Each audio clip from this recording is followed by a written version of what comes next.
He's ghosting. He's ghosting. We're killing him right now as he'll land the undertow and down goes Faker. There is nowhere he can go. He knew he couldn't flash. Vikla almost dies for it and has to sacrifice his flash, but that's first blood over to BNK. Man, this he's got some vibes. He is helping out as now we've got to dive towards the bottom side of the map. That bailout is not happening as Kellen will go down. It is a 1-for-1 sacrifice as Ona will come on over and catch this wave, but Gumayusi, he's not going to be getting the experience for that one. As T1 kind of getting ran around in this early game. Okay, he's still having a great time in this lane, as we can see. Yeah, Olaf's his base stats are... Not bad. Not bad. Does have a decent amount of being able to stay alive as well in the kit, although it's not really working against a bunch of ghouls. The Morning Mist may need to be used here, as, yep, that's just a solo kill for Doran.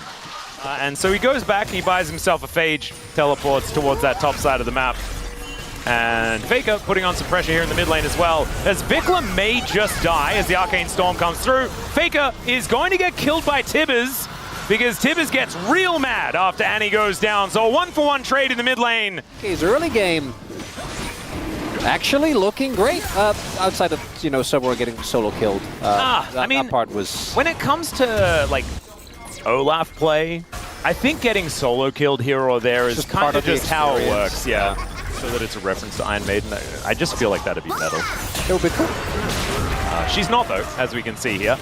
Doran is now in a little bit of trouble, ladies and gentlemen. The reckless swing, there's the shot. This is exactly how Olaf wants to play the game. And that is killing you and dying.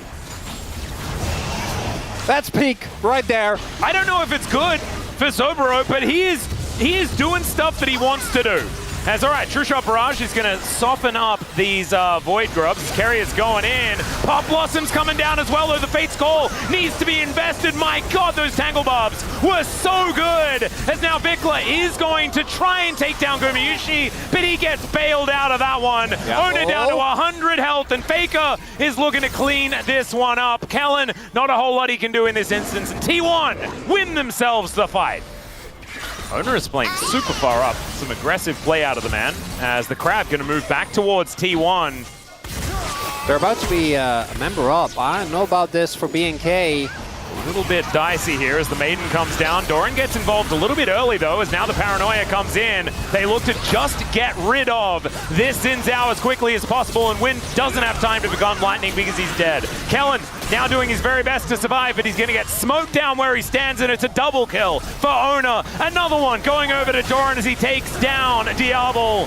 And it is going from bad to worse, as yes, Ragnarok doesn't get you out of the ghoulie wall, as it turns out. And so Sobro is... just gonna die? Possibly just dead. Yeah, the Morning Mist is gonna be able to slow him down. And there is the kill onto the Olaf. And man, it was such a great start for BNK. Let's focus on that. You don't get to trade, you don't have range, and they've had either Carrier or Ona just continuously hovering. I would say that Faker is in trouble, but he's not. True Shot Barrage is going to snag him, but there's the Paranoia. Vikla may be in trouble, but that is... Turn? Yeah, the turn is going to come on through here. As Ona taking a lot of damage, Pop Blossom holds him in place. He does get a kill before that even happens, though, as the bailout not quite able to work here as the ghoulie wall also. Not quite happening, and there's Sobro, ladies and gentlemen. It's the double, and now Diablo trying to get amongst it. Faker throws down the gravity field, says no to the rest of this fight, but BNK... they're back on the board. When Annie ulted him, and then they took the Ezreal as well. Will this change the outcome of the game if you're Nocturne? I mean, yeah, it does make some sense, but, you know, Stride Break is a pretty powerful item if you can get in amongst it, as Vikla is now dead, ladies and gentlemen. Doran is going to just allow his Maiden to kill him. Look at this! It's an NPC battle in the bottom lane. Nefarious. A bit nefarious. You have definitely gotten a little bit more edgy, Chronicler, in your time here. For my standards, yes. Really strong. I think T1's too late. Yeah, Kellen standing in a pretty good position here as the handshake does come through, but that is just a dead Rift Herald as the teleport brought Sobro in. He's looking for a flank angle here. He gets into the brush. That does give T1 all the information here as the Gully wall goes down to make things annoying. Carrier continuing to find these handshakes. Got a poke. They're playing for... Oh, it's really smart from T1. They're just trying to create some space here as they go in onto Owner, and the Pop Blossom finds everyone! The bailout comes down yet again. They do kill the Nico, though, and so Owner stays alive for a long time into the backline. Goes the Olaf, but he's unable to get on top of Gumayushi. He uses those summoner spells so beautifully. And I was about to say T1 just had the positional advantage around that mid lane, and they utilize it so beautifully to just say no to BNK. They're going to look for even an inner turret off the back end of this as well. Oh man, I feel like they took so much from BNK just going for a desperation engage. Killing Owner is nice, but that's not really what the goal of the composition is for BNK. You can't take him off the rift. He will still just go for the team fights. And he's finding it once again. Carrier up here alongside him. Let's see whether Doran and the Maiden can survive as the bailout does come in. The health bar is not going to quite be low enough though, as Diablo gets close, to be perfectly honest. Owner on the cross map is going to be taking the second dragon for T1, as the Rift Herald does deal with this top outer turret. Still actually a bit of a help here for BNK. Outside of the fact that they lose the dragon, they may be able to get another charge. I don't know about doing it themselves. They feel confident. Faker is back with full health. The zone control is decent. It's a 6v6 now as well. Tithers and the Maiden getting amongst it, and BNK, they're just not going to go for it. They don't have the confidence, and the Arakan just going to go over to T1. Was a little worried when I saw that TP, but Carrier ensures, together with Owner, that operation make sure Doran doesn't get instantly blown up is a success. Yeah. That being said, he is actually taking the Wolves instead. Diablo trying to do it one more time as Faker. If at first or second you don't succeed, try again. And unfortunately, don't try again, because it never really works here, ladies and gentlemen. Owner, though, is going low. Carrier bails himself out, but it's not quite going to work, as it's a 1-for-1 trade. Vikla, unfortunately, just doesn't have the health bar to survive in these fights. And Doran is just taking the base. It's still kind of a window. Oh, they're not going to go for... I thought they were going to actually go for Dragon. There's no TPs. I think they could have. Instead, they're looking for the collapse onto Doran, who is going to trade his life for an inhib, which I think you're not too sad about. If you can turn it into Dragon. Well, let's see what he can actually find here, as he's going to flash. There's a blast cone. Never mind. Never mind. Logs, they're 5 and 9. And it's not even necessarily in style, but it is on their own terms. That is definitely a fact. As all right, Dragon going to be secured. That is Soul Point going over to T1. He did get his revenge. He did. The revenge of the Merc Wolf. As all right, Vikla, let's do it. Doran doesn't get stunned though. And he just wanders out of range. He places Sobero in a circle, and now he's just looking to kill him. There he goes. Vikla now in not a bit of trouble. He's dead. Yeah, Doran is way too large. Now T1 should be able to take themselves a Baron, because Doran just like 1v2 double kills. He's going to end the game. Yeah, all that. He's going to... Raptor can steal.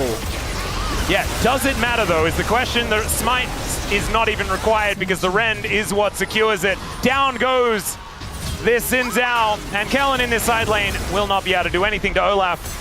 Yeah, Diablo is going to get back to base, but I think a lot of him wishes he didn't.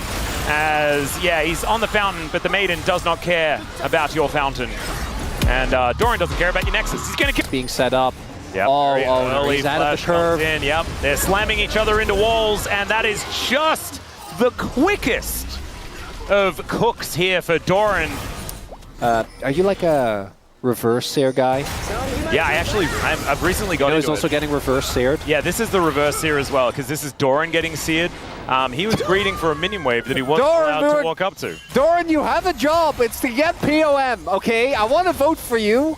Hey, game number 1. He's 100% kill contribution, 100% death contribution. Based assessment is our pledge, you know, to stay unbiased. As Emperor's Divide going to come on through there, and oh my goodness, it's the combo, and it works out gloriously. Oh, you mean Owner? Yeah, Owner does have to leave. Yeah, sorry, it wasn't Vikla. Vikla didn't really mind about the whole situation. No ult for Owner, so not ready to worry. We're 2v2ing here with Jace. Yeah, not sure about this one, as the exhaust does come on through. Gumayusi trying to stand his ground as Soboro flashes away. Gumayusi gets into the mist, flashes up, but he does get the heal. And still Gumayushi's going to be able to pick up the kill now, the Piercing Darkness. And look at the heals that come in the whole time from Gumayusi and Carrier. And Guma, get back here. What are you doing? You could have killed him. Instead, the red dots. Top laner, which means he has TP. So this entire wave is going to get shoved into the turret. He's also going to get tempo on the next base as he's able to clear this wave very quickly. Damage goes down onto Carrier. That exhaust, right? Like Soboro, especially in melee form, hard to get through. But just that little bit of extra damage could have been the difference between Carrier living and dying. And then here, I think he could have walked it off. Yeah, but honestly, like, it was the fact that Kellen got the heal and it felt so good, and now it feels absolutely horrible. As Raptor comes in, Gumayusi might be dead, as he's going to see what he can do, but the heroic charge going to be enough there, as Supportal Combat will complete the play. And out goes Vikla here as Doran says, no, not my lane. Sir, that is illegal. So, I want to say that's still a trade up. I'm not sure. It depends on whether Soboro can catch the bot wave and fight every single fight. Oh yeah, but the fact that they're winning is the huge problem, because I don't think that they should. As Carrier's going to find the hook. There's the Dawning Shadow as the Impale comes through as well. Diablo will get taken out. They will be able to trade one back because the Keeper's Verdict works out very nicely, but still, Raptor's going to get delivered to this turret, and even though they don't have a massive amount of damage, they are still going to try to go for the kill, but they don't manage to take down Raptor. 1 for 1? The same build. I forgot who it was. Oh, was there another one? There was a third center. Oh, golly. Was that earlier on?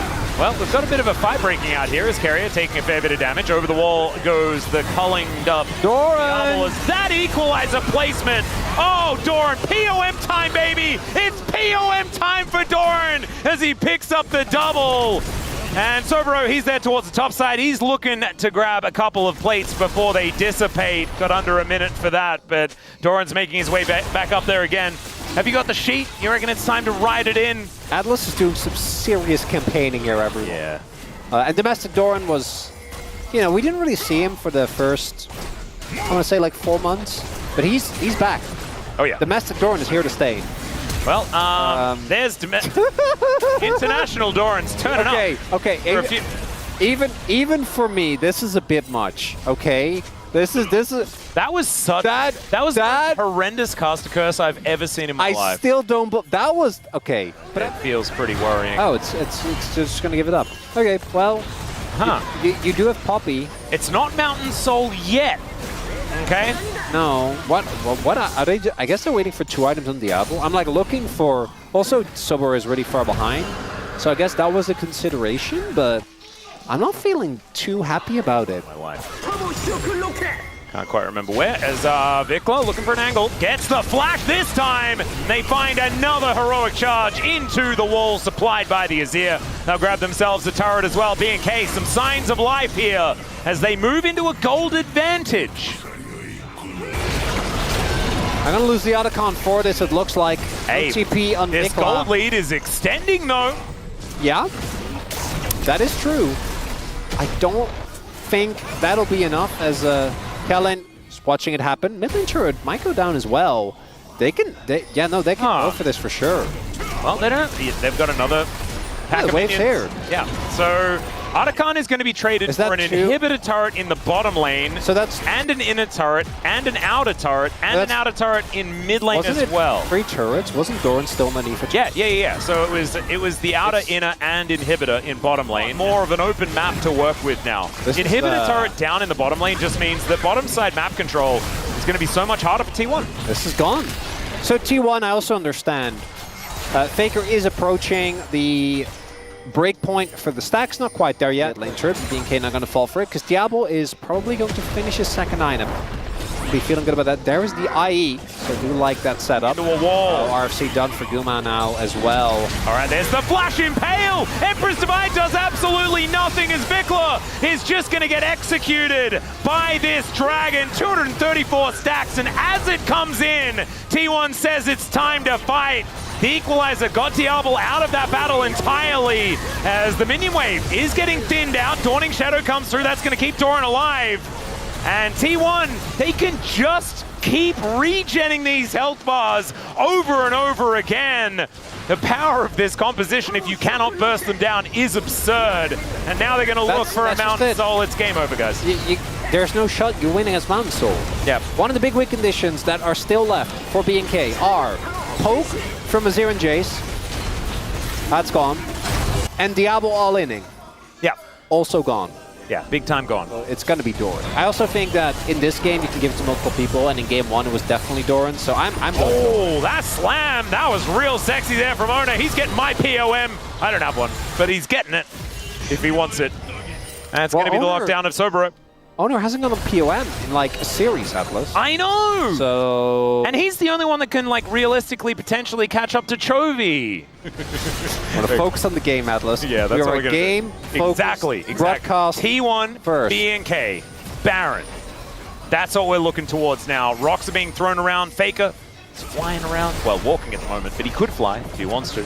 He's doing some flapping. Indeed. Yeah, this one does have a locket though. Sobero going to dive in on top of Doran here. Let's see who wins this 1v1. As Equalizer goes down and Sobero is just dead, ladies and gentlemen. Back on POM duty here is Doran. He's like, I gave you guys a shot, but now I'm just going to pick up solo kills in side lanes. I hide mine though. Right. Faker's going to get flashed on. That could be the opportunity here as they do get a nice double knock-up. But that's it. That's the initial salvo. They almost got through it. Yeah, Dragon Shield. Owner is actually taking real damage though. But here is the equalizer. My God, the value is disgusting as his Flame Spitter comes down as well. Now it's Gumayusi untouched. They manage to get the Impale off. Down goes the Skarner, but that is all they're going to get as Sobero. He's just looking to make his way out. It is a 1-for-4, and T1 will now march up this bottom lane. They can take themselves an Elder Drake if they'd like to. The Rift is their oyster. T1 really playing it safe here, not wanting to run any risks. Get this wave in order. And the Baron, I don't think, is going to be addressed whatsoever here by B&K. Everything is so dark, and it is most certainly full of terrors in that jungle. Faker flapping after Vikla here as a Hex Flash opportunity that was area, but doesn't find the angle. By the way, that was, oh God. One achieve. Yep.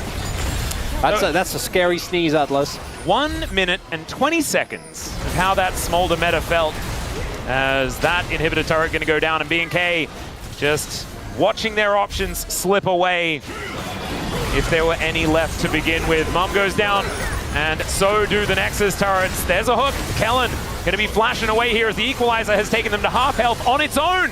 It's on, like they're almost about to die to just the Equalizer and an Elder Dragon. Turret still standing, trying to hold on. And T1, still 30 seconds. They can try and play as the hook. Carrier, that was so weird, but I loved it. He manages to find a stun onto Diablo as well. The Impale connects onto 2. The bottom lane is melted in an instant as the Emperor's Divide does nothing.